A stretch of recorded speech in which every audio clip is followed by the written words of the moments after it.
আসসালামু আলাইকুম তোমাদের সবাইকে। প্রিয় সেকেন্ড টাইম ভর্তি যোদ্ধারা, আশা করি তোমরা সকলে সুস্থ আছো, ভালো আছো। আমরা তোমাদের বরাবরের নেই আরো একটি সুন্দর ক্লাস নিয়ে হাজির হয়ে গেছি, যেটা অ্যাডমিশনের ক্ষেত্রে, ভর্তি পরীক্ষার ক্ষেত্রে বা একটা স্নায়ু যুদ্ধের ক্ষেত্রে সবচেয়ে বেশি ভূমিকা রাখে, সেটা হচ্ছে মুখস্থ পাঠ। আর সেই মুখস্থ পাঠ নিয়ে আজকে একটা ক্লাস করাবো তোমরা। আমি জানি মুখস্থ পাঠ তুমি হয়তো পড়তে পারতা, বাট যখন তুমি ক্লাস করবা, যখন টিচার বলবে, ভাইয়া বলবে, তখন তোমার কাছে এটা ইজি হয়ে যাবে। তো সেই আলোক মানে সেই দিকে দৃষ্টি রেখে আমরা একটা সুন্দর ক্লাস নিয়ে নিয়েছি, যেটার মাধ্যমে তুমি সুন্দর মতো একটা চিত্র সহকারে বুঝতে পারো। একটু আমাদের সাথে দ্রুত যুক্ত হবা, আমি যাতে জাস্ট ক্যাচ করতে পারি যে তোমার সবকিছু ঠিকঠাক আছে, সুন্দর আছে। ক্লাস হয়ে গেছে, এই তো দেখতে পাচ্ছি অনেক ভাইয়া চলে আসছো, একটু দ্রুত আমাদের সাথে কানেক্ট হবা। ওকে, এই তো চলে আসছো সবাই।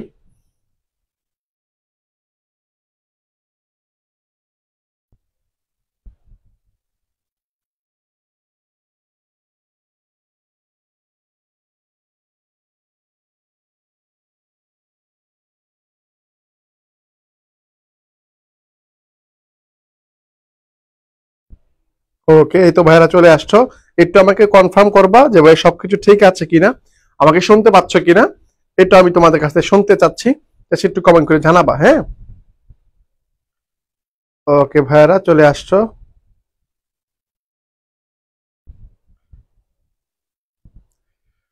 ওকে, সাউন্ড ঠিক আছে তো?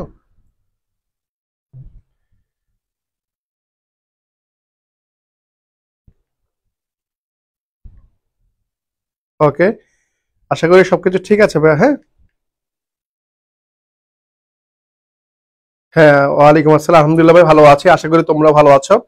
সুইটি আছো আমাদের সাথে, বলো জান্নাত আছো, নাবিলা, রিয়া আছো। ওকে ভাইয়া, তাহলে আমি শুরু করছি, আমি আমার ক্লাস শুরু করছি। হ্যাঁ, জি ভাই সবকিছু ঠিক আছে।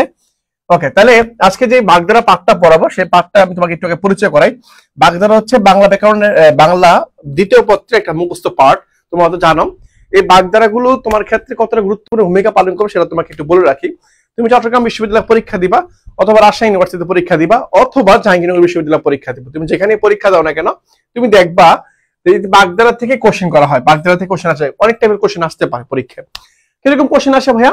বাগধারা থেকে যদি আমি একটু আলোচনা করি, বাগধারা থেকে প্রশ্ন হইতে পারে বাগধারা টু বাগধারা, অর্থাৎ এরকম হইতে পারে যে একটা বাগধারা তোমাকে দিয়েছে, দিয়ে বললো নিচের কোন বাগধারাটার অর্থ, মানে অর্থাৎ এই প্রশ্ন অনুসারে এটা অর্থ নিচে কোনটা সঠিক, এরকম হইতে পারে।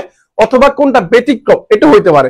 অথবা এরকম হইতে পারে যে বাগধারা, মনে করো একটা বাগধারা দেওয়া হয়েছে, এই বাগধারার সাথে নিচের কোন বাগধারা গুলোর অর্থ মিলে, এরকম প্রশ্ন তুমি দেখতে পারবা ভর্তি পরীক্ষায়। তাহলে বাগধারা সম্পর্কে নানান ধরনের কোশ্চেন আমরা দেখতে পেয়েছি বা দেখতে পাই। তো সেই দৃষ্টি রেখে আমরা সুন্দর মতো এই যে বাগধারা দেখতে পাচ্ছ, বাগধারা ক্লাসগুলো করব, ঠিক আছে? ওকে, ওকে ভাইয়ারা, ঠিক আছে, তাহলে আমি ক্লাসে প্রবেশ করছি। হ্যাঁ, প্রবেশ করছি, খেয়াল করো তাহলে। আমি একেবারে প্রথম এই জিনিসগুলো তোমাকে শিখাবো, দেন হচ্ছে আমরা কোশ্চেনে ঢুকবো, ঠিক আছে? আগে তোমাকে শিখাবো, অর্থাৎ তোমাকে শেখার পরে তুমি কতটুকু ক্যাচ করতে পারছো আমার ক্লাস থেকে বা আমার টেকনিক থেকে, তুমি কতটা সহজে নিতে পারছো, এই জিনিসগুলো যাচাই করার জন্য আমি কি করবো, পরবর্তীতে তোমাকে এমসিকিউ দিয়ে টেস্ট করাবো। এই এমসিকিউ গুলো খুবই সুন্দর, খুবই প্রাণবন্ত, এবং হচ্ছে তোমাকে চিত্র সহকারে দিয়েছি যাতে তোমার খুব সহজে মনে থাকতে পারে। তাহলে আমি আশা করি আমার কষ্ট সফল হবে, এত কষ্ট করে তৈরি করেছি। এই ক্লাসটা করে তোমার অন্তত একটা বাগধারা হলে তুমি শিখতে পারবা, এবং একটা বাগধারা তুমি সারা জীবন ভুলবা না, এই প্রতিজ্ঞা আমি তোমাকে দিচ্ছি, কারণ তুমি সুন্দর মতো কাজগুলো করতে পারবা। ওকে, তাহলে আমি আসি, দেখো খেয়াল করো। তাহলে কি বলছে? পাথরের 5 কিল। পাথরের 5 কিল মানে কি? সুসময়। পাথরের 5 কিল মানে সুসময়, এটা হইতে পারে। মনে করো তুমি পাথরের 5 কিল দিছো, একটা পাথর মনে করো তোমার সামনে আছে, ওই পাথরের মধ্যে তুমি 5টা কিল দিছো, পাথর কিছু হবে? বলো তো দেখি। এয়া বড় একটা পাথর আছে তোমার সামনে, এই পাথরে তুমি কিলাচ্ছ, ইচ্ছা করে কিল দিচ্ছ, বলো তো পাথরে কিছু হবে? না, পাথরে হবে না। কি হবে? তোমার সমস্যা হবে। তুমি হয়তো হয়তো পারো যে একটা কিল দিছো, 2 নম্বর কিল দেওয়ার আগে তুমি হসপিটাল চলে গেছে। এমন হইতে পারে 2 নম্বর কিল দেওয়ার আগে তোমার হাত হসপিটাল চলে গেছে, বা হাত ভেঙে গেছে, হাড্ডি গুড্ডি ভেঙে গেছে, এরকম হইতে পারে না? এই পাথরের 5 কিল বলতে সুষমাকেও বোঝায়, আবার পাথরের 5 কিল বলতে এটাও বোঝায় যে পরিবর্তনহীন। পরি পরিবর্তন, আমি লিখে দিচ্ছি, পরিবর্তনহীন, অর্থাৎ এটা পরিবর্তন হয় না। অর্থাৎ তুমি কিল দিছো ঠিকই, কিল দিছো ঠিকই, বাট কি হচ্ছে না, কোনো চেঞ্জ হচ্ছে না। কি হচ্ছে না? হ্যাঁ, কিল দিচ্ছ কিন্তু কি হচ্ছে না, কোনো চেঞ্জ হচ্ছে না। তাহলে সেটাকে আমরা কি বলছি ভাইয়া? হ্যাঁ, সেটাকে আমরা বলছি যে পাথরের পাঁচকিল, হয় সেটা সুসময় অথবা কি এটা হচ্ছে পরিবর্তন। দুইটাই অর্থ রাইট, দুইটার অর্থ কি হবে, সঠিক হবে। ওকে, তাহলে এটা আমার শেষ। পরে দেখো সুলুক সন্ধান। সুলুক সন্ধান মানে কি? সুলুক সন্ধান মানে হচ্ছে খোঁজ খবর নেওয়া, খোঁজ নেওয়া। এই বান্ধবী একটু খোঁজ দিলাম, বন্ধুকে টেক্সট করলাম, কিরে বন্ধু তোর কি অবস্থা, কত চান্স পেয়েছিস, হ্যাঁ কোথায় কি পড়াশোনার কি অবস্থা, ওই বিশ্ববিদ্যালয় কিরকম ক্লাস হচ্ছে, এরকম জিজ্ঞাসা করতে পারো। অথবা না জিজ্ঞেস করতে পারো, প্রতিবেশী যারা তোমার শুভাকাঙ্ক্ষী আছে, হিতৈষী আছে, তাদের সাথে একটু মত বিনিময় করলাম। এটা হচ্ছে সুলুক সন্ধান। পত্রপাঠ মানে তৎক্ষণাৎ জিনিস, দ্রুত জিনিস যেগুলো, সেটা হচ্ছে পত্রপাঠ। পরে তাল ঠোকা, সগর্ব উক্তি, ডাকের সুন্দরী মানে খুব সুন্দর, অনেক সুন্দর, ডাকের সুন্দরী। টিটি পাড়া, টিটি পড়া বা টিটি পাড়া, দেখবা গ্রামে এক শ্রেণী মহিলা আছে যাদের ঝগড়া লাগলে কি করে, এরা আশেপাশে মানুষ, এটা টিটি পাড়া বা ডিডি পাড়া যেটা আমরা বলি আর কি, এরা কি করে বেড়ার ফাঁক দিয়ে বা ছিদ্র দিয়ে এরা ঝগড়া দেখে, মানে ঝগড়া দেখে এরা আনন্দ বোধ করে বা উপভোগ করে, সুন্দর মতো উপভোগ করতে পারে। এদের কাজ হচ্ছে অপর বাড়িতে কি ঝগড়া হলো, এর সাথে একটু ঝামেলা লাগা যায় কিনা, মানে কুটনবুরির মতো বুঝছে এই অবস্থা করে। এর হচ্ছে কি, এর হচ্ছে ডিডি পাড়া বা পড়া। নেক্সট কোশ্চেন দেখো, পরটা কি, পঞ্চম বাহিনী। পঞ্চম বাহিনী হচ্ছে দ্বিতীয় বিশ্বযুদ্ধের সময় 4টা বাহিনী ছিল, বুঝছো, 4টা বাহিনী ছিল, বাট এর বিপরীতে কি একটা বাহিনী হয়েছে, ওই বাহিনীটা হচ্ছে তাদের সাথে বিশ্বাসঘাতকতা করেছে। ওই 5 নাম্বার যে বাহিনীটা হয়েছে, 5 নাম্বার যে বাহিনীটা হয়েছিল, ওই 5 নাম্বার বাহিনীর হিসাবে আমরা পঞ্চম বাহিনী হিসাবে জানি বিশ্বাসঘাতকতা। কি হিসেবে জানি? বিশ্বাসঘাতকতা জানি। পরে দেখি, বিদরে খুঁত মানে হচ্ছে সাধ্যমতো দান, সাধ্যমতো দান। বিদরে খুঁত মানে হচ্ছে কি, সাধ্যমতো দান। ক্লিয়ার ভাইয়া? আমাকে একটু চটপট করে বলতে হবে, হ্যাঁ গো ফাস্ট, দ্রুত বলতে হবে যে এই যে 8টা, জাস্ট 8টি ভাগ দ্বারা তোমার মনে থাকবে কিনা আমাকে একটু বলো। এই 8টা ভাগ দ্বারা তোমার মনে থাকবে কিনা? আমি তোমাকে অনেক পড়াইলাম, আমি এটা বিশ্বাস করি না। আমি তোমাকে অনেক পড়াইছি, বাট তোমার কিচ্ছু মনে নাই, তাহলে এই পড়াটা কোনো দাম নাই। তুমি দেখবে অ্যাডমিশনের ক্ষেত্রে তুমি 8 মাস প্রচুর পরিশ্রম করছো, প্রচুর পড়ছো, পরীক্ষা দেওয়ার সময় কিছু মনে নাই। আমি এই পড়াটাকে কখনোই সাপোর্ট করি না। আমি সেটাকেই সাপোর্ট করি যেটা তুমি 1-8 ঘন্টা লাগা একটা মুখস্থ করছো, তার মানে ওটা তোমার যেটা তোমার মনে থাকবে পরীক্ষা হলের মধ্যে, এটা এফেক্টিভ বেশি, এটা সবচেয়ে বেশি এফেক্টিভ। আমি তোমাকে জাস্ট কয়েকটা পড়াইছি, 10টা পড়াইছি, 10টাই তোমার মনে আছে, এটা আমার সার্থকতা, এটা আমার সার্থকতা, বুঝছো। আমি তোমাকে হজবল অনেক কিছু পড়াইছি, তোমার মনে নাই, তাহলে আমি ব্যর্থ, সত্যি আমি ব্যর্থ। ওকে ভাইরা, তাহলে আমি কি বললাম, হ্যাঁ ঠিক আছে, এটা শেষ। ওকে, তাহলে এটা আমার শেষ ভাইয়া, ডান। ওকে ভাইরা, ক্লিয়ার, তোমাদের অসংখ্য ধন্যবাদ, তোমার মনোযোগ সহকারে দেখতেছো। ওকে, এটা আমার ডান। এখন আমি আমার কোশ্চেনে চলে আসবো, হ্যাঁ এবার আমি আমার কোশ্চেনে ঢুকবো। কোশ্চেন গুলো দেখি। হ্যাঁ, প্রথম কোশ্চেন হচ্ছে পাথরের 5 কিল মানে কি? পাথরের 5 কিল মানে কি বলছিলাম ভাইয়া? পাথরের 5 কিল মানে হচ্ছে তুমি পাথরকে কিলাচ্ছ। হ্যাঁ, এখন মনে করো যে দেওয়াল, আমি এটা মনে অনেক শক্ত, এটা শক্ত মনে করো, শক্ত, আমি কিলাচ্ছি, জোরে কিল দিলে হয়তো হাতে ব্যথা পাবো আর কি। তবে কিলাচ্ছি এক পর্যায়ে দেখা গেলো কি আমার হাতের যে গুলো ফেটে গেছে, রক্ত বেরোচ্ছে, হ্যাঁ দেখতে পেলাম, তাহলে আমার কি হবে না, আমার কোনো চেঞ্জ, আমার মানে পাথরে কি হচ্ছে না, কোনো চেঞ্জ হচ্ছে না, বাট আমার হাতের অবস্থা কি হয়ে গেছে, সমস্যা হয়ে গেছে। হ্যাঁ, এখন সেই হিসাবে এই পাথরের 5 কিল বলতে আমরা সুসময় বুঝি, হ্যাঁ সুসময়কে বুঝি বা সুখের সময়কে বুঝি, হ্যাঁ এটাও বুঝি। আবার পাথরের 5 কিল বলতে আমরা এখানে কোনটা বুঝি, একটু দ্রুত বলো হ্যাঁ আমার সাথে। হ্যাঁ, পাথরের 5 কিল একটু দেখি তো। এই যে পাথর মনে করো, একটু দেখাই তোমাদেরকে, নাহলে তো এই ফিল করতে পারবা না যে বাস্তব চিত্র সহকারে তোমাকে দেখে। মনে করো আমার সাথে আছে অনন্যা দাস, মনে করো, হ্যাঁ আমার সাথে আছে, ওকে বললাম যে কিল দাও এখানে, ওই দিল কিল, ওই কিল দেওয়ার পরে আর এখানে নাই, কোথায় চলে গেছে, হসপিটাল চলে গেছে, বুঝছো। তাহলে কি হবে, এটা কোনো চেঞ্জ হবে না, এটা কোনো চেঞ্জ হচ্ছে না, মানে অলর বা পরিবর্তনহীন, যেটা পরিবর্তন হয় না। তাহলে সঠিক উত্তর হচ্ছে সি নাম্বারটা, রাইট ভাইয়া? সি নাম্বারটা হচ্ছে সি নাম্বারটা। ওকে, এই যে সুরভি বলতো, সামিহা বলছো, পরে হচ্ছে সিদ্ধাতুল মুনতাহা, মিশকাত আহমেদ, ভাইয়ারা অনেকে সুন্দর বলে ফেলছো। তো অনর বা পরিবর্তনহীন ব্যক্তিকে আমরা কি বলি, পাথরের 5 কিল বলি, অথবা আমরা কি বলি, সুসময় বলি। দুটাই রাইট, হ্যাঁ। ওকে ওকে ওকে ভাই, আমার সাথে সবাই বলবা, সবাই একটু কষ্ট করে বলবা। ওকে, নেক্সট কোশ্চেন আসি। জাস্ট হ্যাঁ, এটা সঠিক উত্তর হচ্ছে সি নাম্বারটা, রাইট চিহ্ন দেওয়া আছে। ওকে, পরবর্তী কোশ্চেন কি ভাইয়া, সুলুক সন্ধান। সুলুক সন্ধান মানে কি একটু দেখি তো। এই যে সুলুক সন্ধান মানে দেখো, খেয়াল করছো, একটা বয়স্ক লোক, উনি আসছে, এই যে একটা লোক, 2 লোক, 3, 4, এরা বন্ধু, 4 বন্ধু আসছে, 5 বন্ধু আসছে দেখা করতে। হয়তো এই তার একটা বন্ধু তোমার হচ্ছে কি অসুস্থ হয়ে গেছে, এরা 5 বন্ধু, এরা 6 বন্ধুর মধ্যে এক বন্ধু অসুস্থ হয়ে গেছে, 5 বন্ধু দেখা করতে আসছে। এটাকে যদি আমি বাগদারে রূপান্তর করি, তাহলে আমরা কি বলবো, এটাকে আমরা বলবো সুলুক সন্ধান। কি সুলুক সন্ধান, অথবা এটা ওরা শুশ্রূষা হইতে পারে, এরকম। এই উদাহরণটা, এক্সাম্পলটা এরকম হয়ে গেছে আর কি। এখন দেখো যে আইসিইউ তে ভর্তি আছে, এখন আমাকে বলবো তো রস উদ্ধারণ করতেছে, একজন ব্যক্তি অসুস্থ হয়ে গেছে, এখন তার কাছে কি আয়সা বন্ধু আয়সা কি রহস্য উদ্ঘাটন করবে কেন অসুস্থ হলে, এটা কি জিজ্ঞেস করবে? এটা কি ওনাদের কাজ? না, এটা ওনাদের কাজ না, ডাক্তারের কাজ। মানে ওনার সমস্যা কি, কোথায় কি হয়েছে এটা খোঁজা, রাস্তা খোঁজা না, রাস্তা খোঁজা না, তদন্ত করা না, তদন্ত করা ওনাদের কাজ না, বন্ধুদের কাজ হচ্ছে খোঁজ খবর নেওয়া। তাহলে সেই হিসাবে সঠিক উত্তর কোনটা হচ্ছে ভাই? আমার বি নাম্বারটা। কি উত্তর হচ্ছে ভাইয়া? বি নাম্বারটা হচ্ছে সঠিক উত্তর হচ্ছে আমার কি নেওয়া ভাইয়া? খোঁজ খবর না, কি নেওয়া? খোঁজ খবর নেওয়া। ওকে প্রিয় ভাইরা, তাহলে মনে থাকবে আমাকে বলো তো দেখি, এভাবে যদি পড়ো তো মনে থাকবে কিনা? তুমি হয়তো 10টা অলরেডি পড়ে ফেলছো, যারা সেকেন্ড টাইম বেঁচে অলরেডি আমাদের বেঁচে আছো, তারা আজকে বাগদা, আগামীকালকে বাগদারা পরীক্ষা হবে। হ্যাঁ, এই যে বাগদারা যে পরীক্ষা হবে, এই বাগদারা পরীক্ষা হয়তো পড়ে ফেলছো, কিন্তু কয়েকটা মনে আছে, কয়েকটা মনে নাই। কিন্তু ক্লাসটা করো, যে কটা বাগদারা তোমাকে পড়াবো সে কটা বাগদারা তোমার মনে থাকবে। ওকে, তাহলে আমাকে একটু বলো, দ্রুত বলো ভাইয়া, দ্রুত বলো। হ্যাঁ, এই তো শেষ, তাহলে আমার এটা শেষ ভাইয়া। ওকে ওকে, বি নাম্বারটা। ওকে ভাই, ঠিক আছে, পরবর্তী কোশ্চেন আসি আমি। দেখো, হ্যাঁ, আমার সঠিক উত্তর হচ্ছে বি নাম্বারটা, খোঁজ খবর নেওয়া। অর্থাৎ সুলুক সন্ধ্যা মানে কি ভাইয়া? খোঁজ খবর নেওয়া। সুলুক সন্ধ্যা মানে হচ্ছে আমার খোঁজ খবর। ওকে, নেক্সট কোশ্চেনে আসি। পরবর্তী কোশ্চেন দেখো, ঢাকের সুন্দরী, কিসের সুন্দরী ভাইয়া? আর ঢাকের সুন্দরী, কিসের সুন্দরী? ঢাকের সুন্দরী। এই যে ঢাকের সুন্দরী তোমাকে বলছিলাম না, তোমাকে একটু দেখাই। এই যে ঢাকের সুন্দরী, হয়তো এটা, এই যে দেখো ঢাকের সুন্দরী দেখাচ্ছে তোমাকে, এখন আমাকে বলবা চিঠির ভিতরে সুন্দর ছবি দেখো। তুমি হয়তো ভাবতে পারো ঢাক, ঢাক মানে হচ্ছে ডাক টিকিট আছে না, উঠতে গিয়ে খামের মধ্যে সুন্দরীর ছবি যদি থাকে তাহলে সেটাকে আমরা ডাকের ছবি বলি বা ডাকের সুন্দরী বলি, অথবা খুব সুন্দরী বলি, বা মিথ্যা রূপবতী, মিথ্যা সুন্দরী, মেকআপ টেকআপ দিয়ে, আইলাইনার মাস্কারা টাস্কারা দিয়ে, মানে দলা, কালা থেকে দলা হয়ে গেছে, এইটা নাকি হচ্ছে অভিনয় করা? কোনটা? হ্যাঁ, দেখবে এরকম আছে, বুঝছো? এরকম দেখবা, যেমন আমাদের কিছুদিন আগে এখানে একটা বিয়ে হয়েছিল, এরকম অবস্থা হয়েছে, দেখা গেছে একভাবে, হয়ে গেছে আরেকটা, উল্টা হয়ে গেছে, বুঝছো? মানে আইলাইনার মাস্কারা মাখতে মাখতে মানে চেহারার চামড়া ভারী করে বলছে, এরকম অবস্থা হয়ে গেছে। মানে চামড়া তো সফট থাকে, চামড়া কি হয়ে গেছে পোল, মানে 2-3টা পার্টিশন হয়ে গেছে, এরকম অবস্থা হয়ে গেছে, মানে আয়দা ময়দা মাখতে মাখতে। ওকে, তাহলে এটা আবার কি ভাইয়া? উত্তর হচ্ছে কি, ঢাকের সুন্দরী মানে হচ্ছে কি, এই যে দেখো ঢাকের সুন্দরী মানে, যে দেখো ঢাকের সুন্দরী মানে, হ্যাঁ আমার হচ্ছে ঢাকের সুন্দরী মানে খুব সুন্দরী। কি ভাইয়া? খুব সুন্দরী। কি সুন্দরী ভাইয়া? খুব সুন্দরী। ঢাকের সুন্দরী, দ্যাট মিনস খুব সুন্দরী। এই তো গুড, তাহলে আমার সাথে সবাই পড়ে ফেলতেছো। তাহলে আমি কি কি পাইলাম ভাইয়া? আমি প্রথম পেয়েছি পাথরের 5 কিল, এটা পাইছিলাম। এর অর্থ কি ভাইয়া? এর অর্থ পরিবর্তনহীন অথবা সুসময়। 2 নাম্বারটা পেয়েছিলাম আমি সুলুক সন্ধানী বা সুলুক সন্ধান করা, এটা মানে কি করা? ওই যে বন্ধুরা খোঁজ খবর নিচ্ছে, খোঁজ খবর নেওয়া। পরে পেলাম কি 3 নাম্বারটা, ঢাকের সুন্দরী, দ্যাট মিনস খুব সুন্দর, অনেক সুন্দর, দ্যাট মিনস ঢাকের সুন্দর।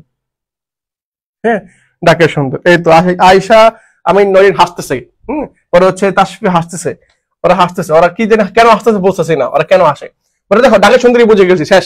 পরবর্তী টাইমে আসি, খেয়াল করো তো, ঢাকের সুন্দরী আমার শেষ। এরপরটা দেখি কি আছে। এই যে ডিডি পাড়া, ডিডি পড়া, সরি ডিডি পড়া, এই যে ডিডি পড়া, খেয়াল করো। ডিডি পড়া মানে হচ্ছে জাস্ট, এটা দেখে হয়তো বুঝে যাবে, একটু বুঝতে পারবা। এরা কি করতেছে, এরা একটা বান্ধবী, এরা মনে করো 2জন পাবলিক বিষয়ে চান্স পেয়ে গেছে, এরা পাবলিক বিষয়ে চান্স পেয়ে গেছে, হয়তো চান্স পেয়ে গেছে। এই যে স্কুল ব্যাগ পিছে দেখা যাচ্ছে, একটু স্মার্ট দেখা যাচ্ছে, আর তুমি একটু গুমরা হয়ে আছো। হ্যাঁ, তুমি একটু গুমরা হয়ে আছো, এরা চান্স পেয়ে গেছে, বলতে মানে বলা বলি করতেছে, ক্লাস কেমন হলো, ক্লাসটা ঐতিহ্যটা কেমন ছিল, বা সেই ক্লাসটা কেমন ছিল, ক্লাসের মধ্যে সব ইন্টারেস্টিং মুহূর্তটা কোনটা ছিল, এরা বলা বলি করতেছে। আবার হইতে পারে, এমন হইতে পারে যে তোমার একটা দুষ্ট ত্রুটি বর্ণনা করতেছে, বুঝছো? এই যে তুমি উত্তর দিয়ে ফেলছো অলরেডি। চিত্র একটা দেখাইছি, টিটি পাড়া মানে হচ্ছে কলঙ্ক প্রচার করা। গ্রামের মধ্যে এরকম হাজার হাজার বেড়া বেরিয়ে আছে, মহিলা পুরুষ আছে, যারা হচ্ছে কি করা, অন্যের দোস্ত কি করা, প্রচার করা। এই যে গ্রামের মধ্যে, তুমি সবচেয়ে বেশি পাবে গ্রাম অঞ্চলের মধ্যে। গ্রাম অঞ্চলে কি হয়, মনে করো একটা ছেলে একটা মেয়ে, মনে করো গ্রাম অঞ্চলের কথা বলো, আমি তো গ্রামের, একটা গ্রামের কথা বলি। গ্রামে একটা মেয়ে যদি রাত 10টায় কোথান থেকে আসে, কোন জায়গা থেকে আসে, ওই কোন ছেলে রাত 10টা কোথায় যদি আসে, মানে গ্রামে, ওই পরের দিন সকালবেলা যদি কেউ দেখে ফেলে যে ছেলেটা 10টা বাজে আসছে, পরের দিন সকালে দেখবা ওর গ্রামের আশেপাশে মানুষ সবাই জেনে ফেলছে ছেলেটা কোথেকে আসছে, রাতে গভীর রাতে কোথায় গেছিল, ওটা সেটা হয়েছিল, ওটা করছিল, ওটা করেছিল, মানে নানান কাহিনী, যেটা হয় সেটা বানাই ফেলবে। তাহলে এই যে দেখো, কলঙ্ক প্রচার করা, দিদি পড়া মানে কলঙ্ক প্রচার করা। ওকে, এই যে কি ফারিস ইবনে বলে বলছে, জানতাম একটা কথা এরকম কমেন্ট আসবে। টিটি পড়া মানে কি বলছি ভাই? টিটি পড়া মানে হচ্ছে কলঙ্ক প্রচার করা বা কলঙ্ক প্রচার হওয়াকে আমরা কি বলি, এটা বোঝায় আর কি। হ্যাঁ, ওকে, এটা আমার শেষ ভাইয়া, তাহলে আমার ডান, এটা আমার ডান। আশা করি যেগুলো দেখাচ্ছি এগুলো একবার সারাদিন মনে থাকবে, একবারে দিলে বেঁধে গেছে যাবে, আর কখনো ভুলবা না, কখনো বলবা না ইনশাল্লাহ। হ্যাঁ, ওকে, এটা আমার শেষ। পরবর্তীটা আসি ভাই, দেখো এটা আমার সি নাম্বার উত্তর, এটা আমার সি নাম্বার, কলঙ্ক প্রচার হওয়া। পরবর্তীটা আসি, পঞ্চম বাহিনী কি বলছিলাম ভাইয়া? পঞ্চম বাহিনী হচ্ছে দ্বিতীয় বিশ্বযুদ্ধের সময়, দ্বিতীয় বিশ্বযুদ্ধের সময়, ওয়ার্ল্ড ওয়ারের সময়, বিশ্বযুদ্ধের সময় একটা কাহিনী ছিল। ওই কাহিনীর মধ্যে 4টা দল ছিল, 4টা দলের মধ্যে 5 নম্বর যে দলটা ছিল, এই 5 নম্বর যে দলটা ছিল বা ফিফথ কলাম বলি যেটাকে আমরা, ফিফথ কলাম, হ্যাঁ ফিফথ কলাম যেটাকে বলি, ওই কলামটা তোমার হচ্ছে বিশ্বাসঘাতকতা করেছিল। কি করেছিল? বিট্রে করেছিল। এখন খেয়াল করো, তুমি চিত্র দিয়ে থাকাও, এই যে বন্ধু, এই যে বন্ধু আরেক বন্ধু কি করছে? হাত মিলাচ্ছে, হ্যাঁ হাত মিলাচ্ছে, বাট এই যে এই বন্ধুটার পিছনে একটা কি আছে? ছুরি আছে, দেখছো? এই বন্ধুটার পিছনে একটা ছুরি আছে। তার মানে কি? তার মানে মুখে মধু অন্তরে বিষ, বুঝছো? মুখে মধু অন্তরে বিষ, এই যে মুখ দেওয়া মধু ছাড়তেছে, বুঝছো? বাট এই জায়গায় কিন্তু এই যে এটা আছে, এই জায়গায় কিন্তু এটা আছে, মুখে মধু অন্তরে বিষ। এরকম কোয়ালিটির লোক থেকে কি থাকতে হবে? দূরে থাকতে হবে, 100 হাত দূরে থাকতে হবে, তাহলে দেখবা নিরাপদ, জীবন সুন্দর হবে। হ্যাঁ, জীবন সুন্দর। মুখে মধু অন্তরে বিষ। তাহলে আমি কি পাচ্ছি ভাই? পঞ্চম বাহিনী, দ্যাট মিনস ফিফথ কলাম। হ্যাঁ, ফিফথ কলাম কি পাচ্ছি? আমি পাচ্ছি বিশ্বাসঘাতক। তাহলে উত্তর হচ্ছে এই যে আমার আগে দিয়ে দিচ্ছ তোমরা, বিশ্বাসঘাতক। পঞ্চম বাহিনী মানে হচ্ছে বিশ্বাসঘাতক। এই তো, হ্যাঁ সিদ্দিকা বলছো, আফিফা তাবাসসুম বলছো, আবাসিক দত্ত, হ্যাঁ অভিষেক দত্ত বলছো। ঠিক আছে ভাইয়া, সি নাম্বারটা ওকে হয়েছে, হয়েছে, ঠিক আছে ভাই। তাহলে সঠিক উত্তর হচ্ছে বিশ্বাসঘাতক। সি নাম্বার হচ্ছে কি? বিশ্বাসঘাতক। নেক্সট কোশ্চেন আসবো আমি। হ্যাঁ, আমি পরবর্তী কোশ্চেন আসি ভাই। তাহলে পরবর্তী কোশ্চেন কি দেখো? হ্যাঁ, উত্তর হচ্ছে আমার সি নাম্বারটা, বিশ্বাসঘাতক। ওকে, ডান, বিশ্বাসঘাতক হয়ে গেছে। পরবর্তী কোশ্চেন হচ্ছে আমার বিদুরে খুঁত। বিদুরে খুঁত মানে কি? দেখতে পাচ্ছ, যাকাত দিচ্ছে। যাকাত কে দিবে? যার সাধ্য আছে।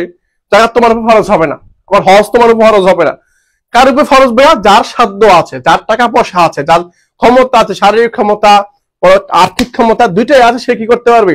জাকাত দিতে পারবে, হজ করতে পারবে। এখন দেখো তো, বিদুরে খুদ বলতে আমি কি বুঝিয়েছি? বিদুরে খুদ বলতে আমি কি বুঝিয়েছি? এটাও সি নাম্বার উত্তর। অনেক বলতেছে এটাও সি নাম্বার।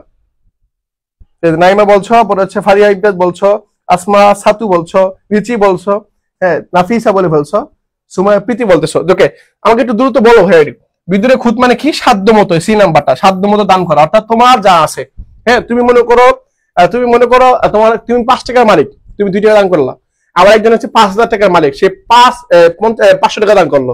আবার মনে করো সে একজন হচ্ছে 1 লাখ টাকা মালিক, সে তো একটু বেশি করলো। মানে যে যার মতো, অর্থাৎ যার স্বার্থ বা সাধ্য যা আছে সে অনুযায়ী কি করে দান করাকে আমরা কি বলি? বিদুরে খুদ বলি। সাধ্য মতো দান বা সামান্য উপহার দেওয়াকে আমরা বিদুরে খুদ বলি। ওকে ভাইয়া, ক্লিয়ার? সাধ্য মতো দান। ওকে ওকে, ঠিক আছে, তাহলে এটা আমার ক্লিয়ার হয়ে গেছে। তাহলে সঠিক উত্তর হচ্ছে সি নাম্বারটা, সাধ্য মতো দান। পরবর্তী কোশ্চেন দেখিবা, মেও ধরা, ক্যাচ মেও ইফ ইউ ক্যান, ক্যাচ মেও ইফ ইউ ক্যান, অর্থাৎ চিন্তা করো তো, মেও ধরা, এই যে মেও, মেও মেওকে ধরা।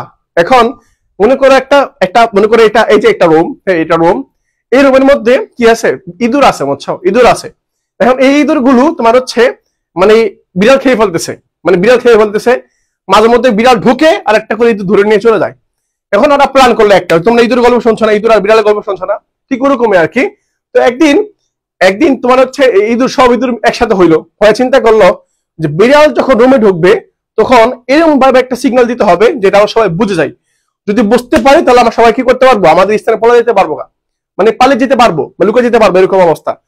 তো সবাই চিন্তা করলো যে ঠিক আছে, বুদ্ধিটা ঠিক আছে, যে বিড়াল যদি রুমের মধ্যে ঢোকে তাহলে আমরা এমন একটা কিছু করবো যাতে সব বুঝে ফেলি। যে বুদ্ধি দিল যে বিড়ালের গলা কি করতে হবে? একটা ঘন্টা বাজাতে হবে। যদি বিড়ালের গলা একটা ঘন্টা বেঁধে দেই তাহলে বিড়াল যদি যেখানে যাবে সেখানে একটা শব্দ হবে, তো আমরা বুঝে যাবো যে বিড়াল আসতেছে। এখন সব সিদ্ধান্ত ওকে, ঠিক আছে, বিড়ালের গলা ঘন্টা বাজাতে হবে, বিড়ালের গলা কি করতে হবে? ঘন্টা বাঁধতে হবে, তাহলে আমরা বেঁচে যাবো, তাহলে আমরা লুকায় পড়ে যাবো আর কি। এখন প্রশ্ন হচ্ছে, এখন বিড়ালের গলায় ঘন্টাটা বাঁধাবে কি? বিড়ালের যে বিড়ালের গলায় ঘন্টাটা কে বাঁধবে? এখন যদি ঘন্টা বাঁধতে যায়, বিড়াল কি করবে? ওই ইঁদুরটাকে খেয়ে ফেলবে। এখন প্রশ্ন, বিড়ালের গলায় ঘন্টা বাঁধবে কে? বিড়ালের গলায় তো হচ্ছে ঘন্টাটা বাঁধবে কে? যদি একবার কেউ বাঁধতে পারে তাহলে সবাই বেঁচে যাবে। কারণ কি? ওই যে সিগন্যাল আসবে, ঘন্টা বাজবে, টিং টিং করে শব্দ হবে, এরকম সব টিং টিং টিং টিং টিং টিং শব্দ হবে, তখন সবাই অ্যালার্ট হয়ে যাবে, তাই না? এখন সবাই বলতেছে বিড়ালের গলায় ঘন্টা বাঁধাতে হবে, বাঁধাবে এটাকে, মানে দায়িত্বটা নিবে কে? দায়িত্বটা নিবে কে? এই যে বুঝতে পারো, তাহলে তোমরা বুঝতে পারছো, তাহলে দায়িত্ব নিবে কে? তাহলে মেও ধরা, দ্যাট মিনস বিড়ালের গলা কি করা, তোমার হচ্ছে ঘন্টা বাঁধা, একই জিনিস। তো দায়িত্বটা গ্রহণ করবে কি? মেয় ধরা, দ্যাট মিনস দায়িত্ব গ্রহণ করা। মেয় ধরা দ্যাট মিনস কি করা ভাইয়া? দায়িত্ব গ্রহণ করা। তাহলে ভাইয়া আশা করি বুঝছো ভাইয়া এটা। মেয় ধরা মানে কি? দায়িত্ব গ্রহণ করা। মেয় ধরা দ্যাট মিনস দায়িত্ব গ্রহণ করা। মেয় ধরা দ্যাট মিনস দায়িত্ব গ্রহণ করা। Who is to bell the cat? হ্যাঁ, বি হবে। হ্যাঁ, দায়িত্ব গ্রহণ করা। তার সঠিক উত্তর হচ্ছে আমরা কি ভাইয়া? বি নাম্বার পাচ্ছি। বিড়ালের গলায় মানে ঘন্টা বাজাবে কে? মানে ক্যাচ মেয়াও ইফ ইউ ক্যান। ওকে, তাহলে সঠিক উত্তর হচ্ছে, হ্যাঁ সঠিক উত্তর হচ্ছে বি নাম্বারটা, দায়িত্ব গ্রহণ করা। দায়িত্ব গ্রহণ করা, এটা আমার শেষ ভাইয়া, এটা আমার ওকে। বিড়ালের গলা ঘন্টা বাঁধাবে কে? ওকে ডান। পরবর্তী কোশ্চেন হচ্ছে অসূর্য স্পর্শা। অসূর্য কি স্পর্শা আর কি, এর অর্থ কি? অসূর্য স্পর্শা, এই যে এর অর্থটা কি? মানে যার শরীরে বা যার গায়ে বা যার ঘরে কোন সূর্যের আলো পৌঁছে না, মানে অসূর্য, মানে সূর্যের আলো নাই। অসূর্য, সূর্যের আলো নাই। সূর্যের আলো না থাকাকে আমরা উত্তর কি দেওয়া? ও সরি, উত্তর দেওয়া এখানে, সরি। অসূর্য স্পর্শ অর্থ কি? এর অর্থটা কি আসে দেখো। এই যে অসূর্য স্পর্শ, দ্যাট মিনস মনে করো তুমি ঘরের মধ্যে, হ্যাঁ ঘরের মধ্যে তুমি এখানে আসো, ঘরের মধ্যে আসো। এখন ঘরের মধ্যে থেকে তুমি হচ্ছে তুমি দেখতেছো তোমার মধ্যে এখানে আলো নাই, এটা অন্ধকার সবকিছু, হ্যাঁ কিছু নাই, কিছু নাই, অন্ধকার তুমি। এখন এটাকে আমরা কি বলবো? অসূর্য স্পর্শ, যাকে সূর্য স্পর্শ করতে পারে নাই বা সূর্য আলো সে পায় নাই, এটাকে আমরা কি বলি? গৃহে অন্তরীণ বা অভ্যন্তরীণ বা অন্তরীণকে আমরা গৃহে অন্তরীণকে অসূর্য স্পর্শ, মানে ঘরের মধ্যে যে থাকে আর কি সবসময়, তাকে আমরা বলি অসূর্য স্পর্শ আর কি। অ্যান্সারটা তো দেওয়াই, হ্যাঁ দেখতেছি অ্যান্সারটা দেওয়া আছে, বি নাম্বার। তাহলে সঠিক উত্তর কি ভাইয়া? অসূর্য স্পর্শ, দ্যাট মিনস হচ্ছে কি? উত্তর হচ্ছে বি নাম্বারটা। উত্তর কি? উত্তর বি নাম্বারটা।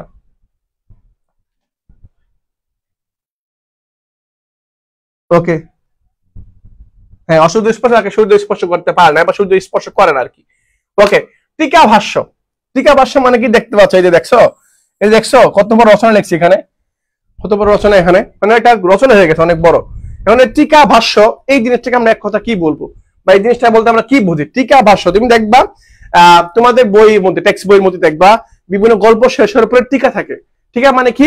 একটা টপিক সম্পর্কে বা একটা জিনিস সম্পর্কে বিস্তারিত আলোচনা করা, ওটাকে আমরা বলি টিকা ভাষ্য। এখন দ্যাট মিনস তাহলে এটা সংক্ষিপ্ত উত্তরটা কি হবে? এটা কি বিস্তারিত হবে না, এটা তাহলে বাদ, সংক্ষিপ্ত মন্তব্য, এটা বাদ। ব্যাখ্যা হইতে পারে বা দীর্ঘ আলোচনা হইতে পারে, নীরবতা কেন, এটাও বাদ, এটা বাদ। তাহলে এই হিসাবে আমার সঠিক উত্তর কি হচ্ছে?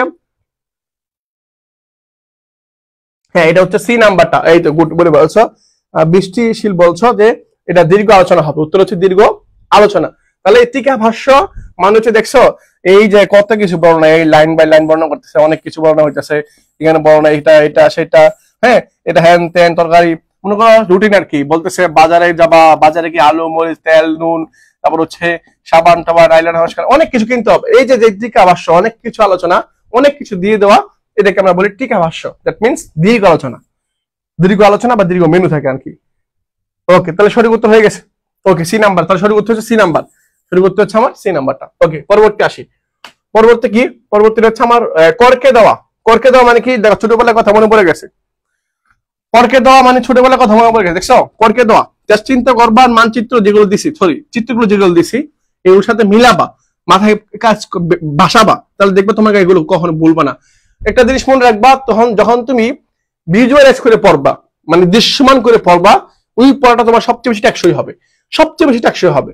আবার যখন তুমি চিত্র সহকারে পড়বা, একটা জিনিসকে চিত্র ভিজুয়ালাইজ করবা মনে মনে, তখন দেখবে পড়াটা তোমার স্থায়ী বেশি হবে। তুমি দেখো, ট্রাই করে দেখিও, তুমি বইয়ের পড়া, বইয়ের চেয়ে এটা বেশি পড়বা, এটা দেখে দেখে পড়বা, বইয়ের পড়া মনে থাকবে বেশি। তুমি ট্রাই করো না, দেখো না আমি মিথ্যা বলছি সত্য বলছি, তুমি ট্রাই করে দেখো।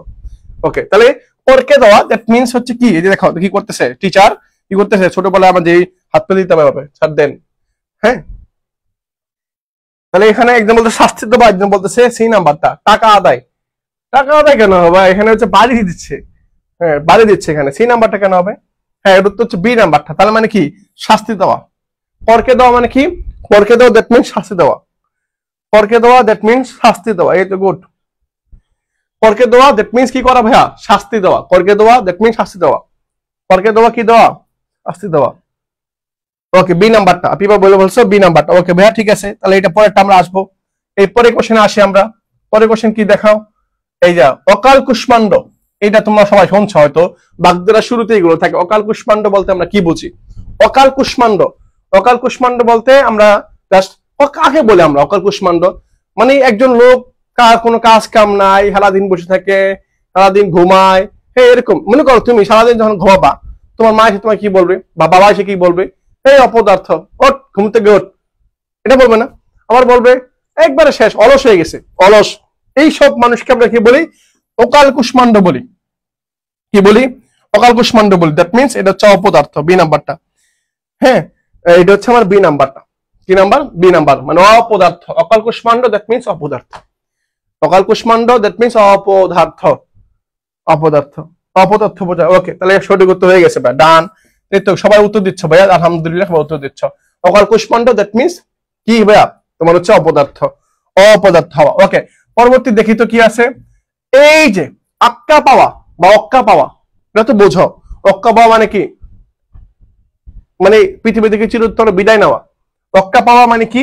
অক্কা মানে চোট পাওয়া না, চোট পাওয়া এরকম অবস্থা হয় না, হাতটা ছেড়ে দিছে, আহত হয় না, মারা যাওয়াকে আমরা কি বলি? তোমার হচ্ছে আক্কা পাওয়া বা অক্কা পাওয়া। তাহলে অক্কা পাওয়া দ্যাট মিনস, অক্কা পাওয়া দ্যাট মিনস কি ভাইয়া? অক্কা পাওয়া মানে হচ্ছে মারা যাওয়া। এই যে মারা যাওয়া, সি নাম্বারটা। অক্কা পাওয়া মারা যাওয়া, অক্কা পাওয়া মানে কি? মারা যাওয়া। মনে রাখবা এটা, হ্যাঁ মনে রাখবা। ওকে, এই যে অগাধ জলের মাছ, মানে যাকে ধরা যায় না, বুঝছো? পলা চলে গেছে, পালিয়ে চলে গেছে, আবার ধরতে পারে নাই। কিভাবে যে পালিয়ে চলে গেছে কেউ ধরতে পারে না, বুঝছো? সেজন্যই বলছি অগাধ জলের মাছ। অগাধ জলের মাছ দেখতে পাচ্ছ, চিনা যায়? দেখো তো চিনো কিনা, দেখো তো চিনো কিনা। হ্যাঁ, অগাধ জলের। ওকে, তাহলে আমি কি পাচ্ছি ভাইয়া? তো অগাধ জলের মাছ, অগাধ জলের মাছ বলতে আমরা যেটা বুঝি সেটা হচ্ছে কি?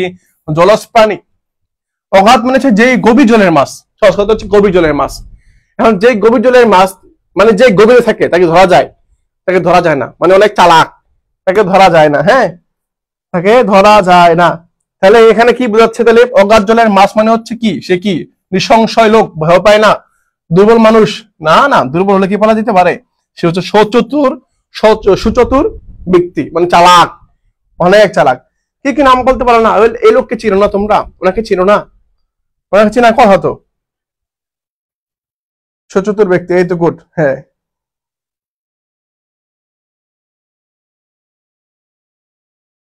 ওকে ওকে, সি নাম্বারটা, এই তো গুড। তাহলে সচতুর ব্যক্তি হচ্ছে কে? এই যে ভদ্রলোক, বুঝছো? অগাধ জলের মাছ, অগাধ জলের মাছ।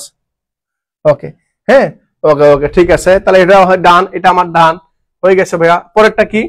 এই পরেরটা দেখি। এই যে অন্ধের যষ্ঠী, অন্ধের যষ্ঠী বলতে বোঝায়, অন্ধের যষ্ঠী, অন্ধের যষ্ঠী বলতে আমরা কি বোঝায়? এখন মনে করো একটা অন্ধ ব্যক্তির হাত থেকে যদি আমি লাঠিটা নিয়ে নেই, যষ্ঠী মানে লাঠি, যষ্ঠী মানে কি ভাইয়া? যষ্ঠী মানে হচ্ছে লাঠি, লাঠি। এখন অন্ধের যষ্ঠী মানে একটা অন্ধ মানুষ, এই অন্ধ মানুষের হাত থেকে যখন আমি লাঠিটা নিয়ে নিব, তার মানে কি? তাকে তার চলাচলের হাত থেকে আমি কি করে বঞ্চিত করে দিলাম, সে চলতে পারবে না। তার মানে এটা বোঝাচ্ছে তার হাতে যে লাঠিটা আছে, তার হাতে যে লাঠিটা আছে সেটা হচ্ছে তার একমাত্র স্বাবলম্বন বা অবলম্বন। মানে এটা নিয়ে তিনি কি করতে পারেন? চলাচল করতে পারেন। এখন আমি যদি এটাকে নিয়ে নেই, এটাকে আমি যদি তার কাছ থেকে নিয়ে নেই, দ্যাট মিনস সে কি করতে পারবে না? চলাচল করতে পারবে না। তার মানে অবশ্যই তার এটা কি? একমাত্র অবলম্বন, মানে একমাত্র সম্বল সে কি? তার এই লাঠি। তাহলে অন্ধের যষ্ঠী দ্যাট মিনস, হ্যাঁ, ও হ্যাঁ, তোমার হচ্ছে অন্ধযষ্ঠী মানে কি? একমাত্র অবলম্বন, মানে একটাই সম্বল যেটা আছে সেটা হচ্ছে কি? লাঠি। অন্ধের, ঠিক আছে। হুম, ঠিক আছে, সবাই ভাবছো ওকে।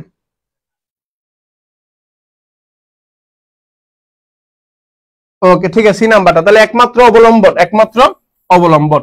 ওকে, তারপর এটা দেখি তবে কি আছে। এই যে অগ্নি পরীক্ষা, বুঝছো? তোমরা অনেকে চিনবা তাকে, তখন দেখতে পাচ্ছ সম্ভবত, তাকে তোমরা সবাই অনেকে চিনবা। ঠিক বলবা তো তাকে তোমরা চিনো কিনা? হ্যাঁ, আমি যখন ক্লাস 10-এ পড়ি, 10-এ না 11-এ পড়ি, ক্লাস 10-এ পড়ি, তখন আমরা তোমার হচ্ছে দেখতাম আর কি, হয়তো তোমরাও দেখছো। এই যে সেই অগ্নি পরীক্ষা দিত মাঝে মধ্যে, বুঝছো? মাঝে মধ্যে সে কি করতো? অগ্নি পরীক্ষা দিত, এটা সেটা প্রমাণ করার জন্য অগ্নি পরীক্ষা দিত। অগ্নি পরীক্ষা বুঝাতে গিয়ে আমি তাকে আনছি, সে কে? হ্যাঁ, এই সেই কে? হ্যাঁ, একটু বলো এই লোকটাকে আসলে কে? অগ্নি পরীক্ষা, অগ্নি পরীক্ষা বলতে আমরা কি বুঝি? আগুনের পরীক্ষা বুঝি? কঠিন পরীক্ষা, দুঃস্বপ্ন, প্রেমের পরীক্ষা। হ্যাঁ, কোনটা? হ্যাঁ, তানজিলা বলছে, এই তানজিলা বানানটা ঠিক করতে পারে না। এই যে সুন্দর লিখবে, বলে ক্যারন মালা। হ্যাঁ,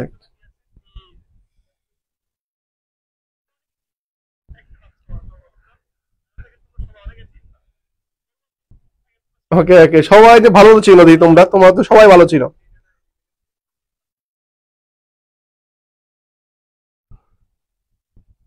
এই তো আগুনের পরীক্ষা, এই তো গুড। তোমরা সবাই চিনো, তাহলে তাহলে সবাই চিনো। তাহলে সঠিক উত্তর, হ্যাঁ, সাধারণ মেয়ে না। হ্যাঁ, এই সাধারণ মেয়ে না, সে হচ্ছে কি, সে হচ্ছে ভারতীয় সিরিয়ালের একমাত্র প্রভাবশালী তোমার হচ্ছে কি অগ্নি পরীক্ষক, যিনি বাংলাদেশের নাটক সিনেমাতে তোমার হচ্ছে প্রভাব ফেলেছিল, বুঝছো? মানে বাংলার জনগণ রাত 8টা 30 মিনিট হলেই টিভির সামনে বসে যাইতো, সব মানে একসাথে গিয়ে বসতো, নাটক দেখতে হবে। কি এমন ছিল নাটকের মধ্যে, জাস্ট ভূতের কারণে উল্টা পাল্টা গল্প দিয়ে শেষ করে দিচ্ছে। এখন সে বুঝি যে কি না কি হয়েছিল তখন। হ্যাঁ, ওকে, দেখছো তোমরা তখন কত ছোট। হ্যাঁ, তোমরা কত ছোট তখন, তোমার দেখতা মানে কি বলবো, তোমরা অবুঝ মানুষ হইয়া কেউ দেখতা, কি বলবো তোমাদেরকে। তো অগ্নি পরীক্ষা, এই যে তোমরা সেই জন্য তোমাদের আজকে এই অবস্থা, বুঝছো? এই যে কিরমলা দেখছো তোমরা ছোটবেলায়, এই প্রভাবটা তোমার মধ্যে এখনো রয়ে গেছে, এদের প্রভাবটা তোমাদের মধ্যে এখনো রয়ে গেছে, যার কারণে তোমাদের সমস্যাগুলো হয়। এর থেকে বের হয়ে আসতে হবে আমাদেরকে, এইগুলো থেকে আমাদের বের হয়ে আসতে হবে, বুঝছো? ওকে, এই যে দেখো তাহলে কি অগ্নি পরীক্ষা মানে কি কঠিন পরীক্ষা। কি পরীক্ষা ভাইয়া? কঠিন পরীক্ষা। তাহলে আশা করি যেগুলো শিখাইছি একেবারে সবগুলো পারবা। আজকে যেগুলো শিখাইছি সেগুলো সবগুলো পারবা তুমি। হ্যাঁ, যা পড়াইছি সবগুলো পারবা ইনশাল্লাহ। আমি একটু রিভিশন দিব আবার, রিভিশন দিব, ঠিক আছে? আমি একটু রিভিশন দিব, সবগুলো যাবো রিভিশন দেওয়ার জন্য, সবগুলো যাবো একটু কষ্ট করে। হ্যাঁ, একটু রিভিশন দিব, জাস্ট তোমাদের সাথে রিভিশন দিব। ওকে, রিভিশন দেওয়ার ক্ষেত্রে প্রথম যেটা পাইছিলাম সেটা হচ্ছে পথের 5 কিল, সুসময়, সুলোক সন্ধান মানে খোঁজ খবর, পত্রপাঠ মানে তৎক্ষণাৎ, তেল কোঠা মানে স্বর্গ উক্তি আর কি, ডাকে শুনতি মানে খুব সুন্দর, তারপর হচ্ছে ডিডি পড়া মানে হচ্ছে কি তোমার হচ্ছে কলঙ্ক প্রচার হওয়া, পঞ্চম বাহিনী মানে বিশ্বাসঘাতক, হৃদয় খুদ মানে সাধ্য মতো দান করা। ওকে, এটা পেয়ে গেছি। তাহলে আমার প্রথম যে কোশ্চেনটা ছিল সেটা হচ্ছে পাথরের 5 কিল মানে কি অনর ব্যক্তি বা পরিবর্তনহীন, যেটা হয় না আর কি। পরবর্তী পেয়েছিলাম আমি এইটা সুলোক সন্ধ্যা মানে কি খোঁজ খবর নেওয়া, সুলোক সন্ধ্যা মানে কি খোঁজ খবর নেওয়া। পরবর্তী আসি, পরবর্তীটা আমার কি ছিল ভাইয়া? পরবর্তীটা হচ্ছে আমার এই যে এটা ঢাকের সুন্দরী মানে কি, ঢাকের সুন্দরী মানে হচ্ছে খুব সুন্দর। কি সুন্দর ভাইয়া? খুব সুন্দর। যেমন কি এই যে দেখতে একটু ঢাকের সুন্দরী। ওকে, এরপরে কি, এরপরে পেলাম ডিডি পড়া মানে কি, ডিডি পড়া মানে হচ্ছে কলঙ্ক প্রচার করা, ডিডি পড়া মানে কলঙ্ক প্রচার করা, এটাও আমার শেষ। হুম, ওকে, তাহলে কি এই যে কি কলঙ্ক প্রচার হওয়া। এরপরে আসি, এরপরে পাইছিলাম পঞ্চম বাহিনী মানে কি বিশ্বাসঘাতক, পঞ্চম বাহিনী মানে কি বিশ্বাসঘাতক। এরপরে কি পাইছিলাম? এরপরে পাইছিলাম বিদ্রোহী খুঁত মানে কি সাধ্যমতো দান করা। এরপরে পাইছিলাম কি, এরপর পাইছিলাম মেয় ধরা মানে কি, মেয় ধরা মানে দায়িত্বগণ করা, মানে বেলে গলার মধ্যে ঘন্টাটা বাঁধাবে কি, দায়িত্বটা নিবে কি, দায়িত্বটা নিবে কি, এই জন্য আর কি। হ্যাঁ, ওকে, এরপর আসি দেখি, এরপর কি এই যে অসূর্য স্পর্শ মানে কি, যে সূর্য স্পর্শ করে না মানে কি গৃহের মধ্যে যে অন্তরীণ, তাকে বলে আমরা অসূর্য স্পর্শা। ওকে, এরপর আসি, এরপর হচ্ছে কি টিকা ভাষ্য, দ্যাট মিনস মানে অনেক আলোচনা, মানে কি দীর্ঘ আলোচনা, এটাও আমার শেষ। পরবর্তী আসি আমরা, কি আছে আমার পরবর্তী হচ্ছে কর্কে দেওয়া মানে হচ্ছে দেখতে পাচ্ছ যে শাস্তি দিচ্ছে, মারতেছে, কর্কে দেওয়া দ্যাট মিনস শাস্তি দেওয়া। হ্যাঁ, নোট করলে ভালো হবে, তোমার ভালো হবে, বুঝছো? তোমার মনে থাকবে, নোট করলে তোমার মনে থাকবে, নোট করে ফেলো, তোমাকে বলতে হবে কেন, তুমি করে ফেলবা, যা পারবে তো করে ফেলবা। করকে দেওয়া মানে কি শাস্তি দেওয়া। ওকে ওকে, তারপর কি অকাল কুষ্মাণ্ড মানে অপদার্থ ব্যক্তি, এটা পাইছিলাম আমরা। ওকে, পরে অক্কাপা মানে মারা যাওয়া, আক্কাপা মানে কি ভাইয়া? মারা যাওয়া। ওকে, পরে পাইছিলাম কি ভাইয়া? অগাধ জলের মাছ মানে সচতুর ব্যক্তি। ওকে, মানে কাদের অন্ধের দৃষ্টি, দ্যাট মিনস একমাত্র অবলম্বন। অন্ধের দৃষ্টি মানে কি, যে দেখতে পাচ্ছ এই ব্যক্তি ধরে রাখছে, এটা তার একমাত্র স্বাবলম্বন। ওকে, পরবর্তী কোশ্চেন আমরা পেয়েছিলাম কিরণমালাকে নিয়ে, সেটা হচ্ছে অগ্নি পরীক্ষা। এটা আমরা পেয়েছিলাম সর্বশেষ কোশ্চেন। ওকে ওকে, তোমাদের সবাইকে অসংখ্য ধন্যবাদ, মাস্টার ক্লাসের মধ্যে যারা যারা ছিল সবাইকে ধন্যবাদ জানাচ্ছি। অনেকেই নাম পড়েছি আমি, অনেকে হয়তো নাম স্কিপ হয়ে গেছে, সমস্যা নেই, এইগুলো হচ্ছে আমরা দেখেছি। হ্যাঁ, ওকে, ঠিক আছে ভাইয়া, তোমাদের সবাইকে অসংখ্য ধন্যবাদ যারা ক্লাস করেছো, কমেন্ট করেছো। পরবর্তী ক্লাসগুলো সুন্দর করে জাস্ট কিছু পড়া আমরা মানে যা পড়বো তাদের মনে থাকে, যা পড়বো তাদের মনে থাকে, এভাবে আমরা পড়ে নিব। তো আজকে ক্লাসটা আমরা এই পর্যন্ত রাখছি। তোমাদের সাথে দেখা পরবর্তী ক্লাসে। আমাদের সেকেন্ড টাইমে বেচে ভর্তি হতে যারা ভর্তি হতে চান তারা পেজে একটা মেসেজ দিও আমাদের, কষ্ট করে। ঠিক আছে ভাইয়া, দেখা হবে পরবর্তী ক্লাসে। সকলের জন্য দোয়া রইল। আল্লাহ হাফেজ, আসসালামু আলাইকুম।